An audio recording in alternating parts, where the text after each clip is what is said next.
Falling in love is fun. There's also your wedding day, the apex of your romance. Two people ride off into the sunset together, years of blissful union stretching out before them. But a happy and healthy marriage begins after the music stops and the formal wear is put away. Hey there viewers, and welcome back to another Bestie video. While marriage can be a blast, even the most successful couples ebb and flow in terms of attraction, compatibility, and connection. There are key indicators marking the health of our marriage. In today's video, we'll tell you what they are. From asking each other questions, not controlling each other, complimenting more than criticizing, letting go of things to finding ways to spend time with each other and more. Watch till the end to learn about all of them. Number 1, you have a team mentality. An important sign of a healthy marriage is when you and your spouse make decisions together as a unit. When you ensure that those decisions benefit both of you as a couple, your marriage lies on a strong foundation. A team mentality is created and maintained through team language. Couples who put this effort into team-based communication reap the benefits of a stronger and more fulfilling marriage. Do you make couples decisions on your own, or do you consult with your partner? Tell us quickly down below in the comment section. Number 2, you ask each other questions.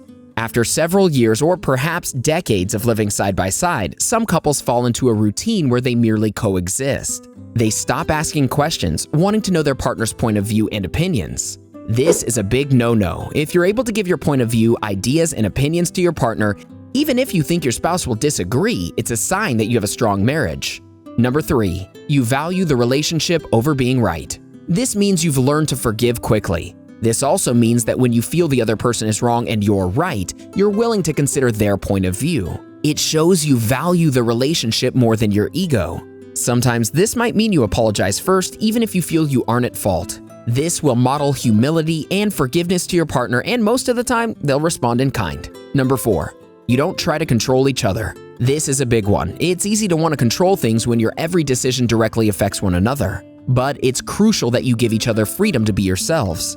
Even though these differences might feel threatening, it makes you both stronger because you have different strengths and weaknesses instead of the same ones. Number 5, your spouse is your first person. In good times and bad, who do you call? When your spouse is the first person to hear most of your good and bad news, your marriage is likely in a healthy place.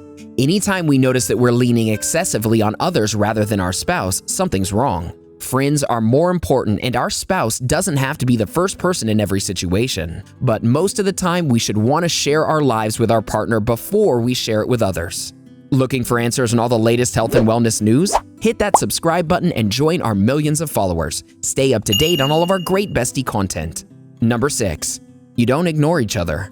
Marriage is built on a foundation of good communication. But when one partner regularly gets distracted or acts like they have better things to do, contempt can flourish. Phubbing, the act of mindlessly scrolling through one's phone while someone else is speaking, is a common pain point. Will you tune out of the occasional conversation? Sure, you're only human. But marriage is a game of odds, and couples who listen to one another have a better shot at lasting. Number 7, you keep trying out new things together. The roommate phase is a real phenomenon. If you find yourself falling into familiar patterns, it can breed boredom and disinterest. This can lead to other, more toxic behaviors working their way into your marriage. If your partner isn't receptive to trying something different, like a class or exploring a new location, this can discourage partners. Complacency quickly leads to contempt. Couples who actively work to bring new things into a marriage are often happier for it. Number 8, you let your partner grow separately. It's crucial to grow together, but it's also important for partners to let one another grow on their own. Being needy and clingy all the time can be a drain on your partner's emotions and ultimately lead to them giving you attention out of obligation as opposed to desire. Eventually, they'll start to look at your relationship as a job, one that they might want to quit. Letting your partner grow separately from you is an important factor in personal fulfillment. Remember, you are two individuals who are in love, not a packaged couple. Number 9, you learn to let things go. It's only natural that you'll annoy each other once in a while.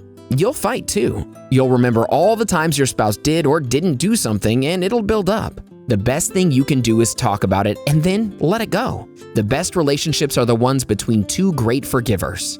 Number 10, your house isn't silent. It can be quiet if the nest is empty, maybe much quieter than it used to be. However, a healthy house isn't silent.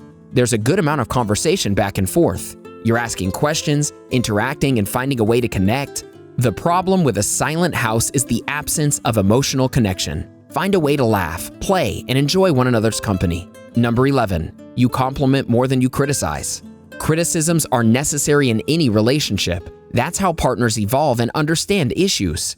But criticism alone cannot sustain a partnership. If you criticize each other more than you're complimenting, you're headed for trouble. In fact, research shows that you need 5 positive statements to counteract every negative one in order to keep a relationship on good terms.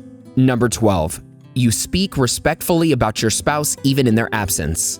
The tone of your words when speaking to or about your spouse will ultimately set the tone of your entire marriage. Resist the temptation to trash talk your spouse even when they've done something you don't like. Work through disagreements with mutual respect and protect and defend your spouse's reputation in public. Speak to each other and about each other with respect. Number 13, you're open with each other. Opening your heart and exposing your vulnerabilities in a relationship is tough, but it helps you to learn and build strong emotional connections, a must-have for every good marriage. If you and your partner are comfortable with each other and can talk openly, then this is a sign that your marriage can last. Number 14, you always put your partner first. Between things like work and your kids, you don't always have time to make your spouse a priority. When you're with the right person, though, that's not the case. It could be simply saying, "I love you," washing the dishes after dinner, or taking them to that new restaurant they've been wanting to try. The point is, no matter how chaotic life can get, you put your spouse first. To some, this is not natural. As with anything in life, it becomes natural through practice. Number 15, your fights are productive, not destructive. Even seemingly perfect couples get in fights behind closed doors. The difference between unhealthy and healthy relationships is that fights shouldn't be about who's right. They need to be more productive. This means listening to each other, understanding and respecting each other's viewpoints, and finding a common ground so that you can strengthen your marriage. And please, call it what it is, a fight. Don't go around saying we never have fights, we have discussions. A fight doesn't mean that you're hurling insults or getting physical. No. Sure, you are discussing. It's a fight. But you can and should have a fair one. When your fights start to become destructive rather than being productive, it's a sign that you may be in an unhealthy relationship. There are other signs to recognize such a relationship. Learn more by watching 17 warning signs you're in a toxic relationship. Now back to signs you have a very strong marriage. Number 16, you share each other's values and goals. It would be boring if a couple had the exact same interests or personalities. Some of the strongest relationships are ones where the couples balance each other out. One of them may be too spontaneous, but the significant other can reel them in a bit. At the same time, the spontaneous person can make the partner more outgoing. There are some long-term values and goals that they should share, though. For instance, if you want to have children but your spouse doesn't, that could have a serious implication on your marriage. Number 17, you seek ways to spend time together. This differs across stages of life. Newlyweds and retirees likely don't have to seek time together as much as a couple working 2 jobs and raising kids. This doesn't mean you have to spend every minute together, but it does mean you should schedule some date nights. Some real one-on-one time where you can connect again. If you no longer want to spend time with your partner, it's a sign that something is not right. While these might be signs of a happy marriage, it's very important to recognize the signs of an unhappy marriage. Learn more about these signs by watching 8 Signs Your Partner Isn't Your Forever Partner or 8 Signs Your Partner No Longer Loves You. So go ahead and watch one or both of these videos so you can know when it's time to walk away from a relationship. How many years have you been married? Let us know in the comments below.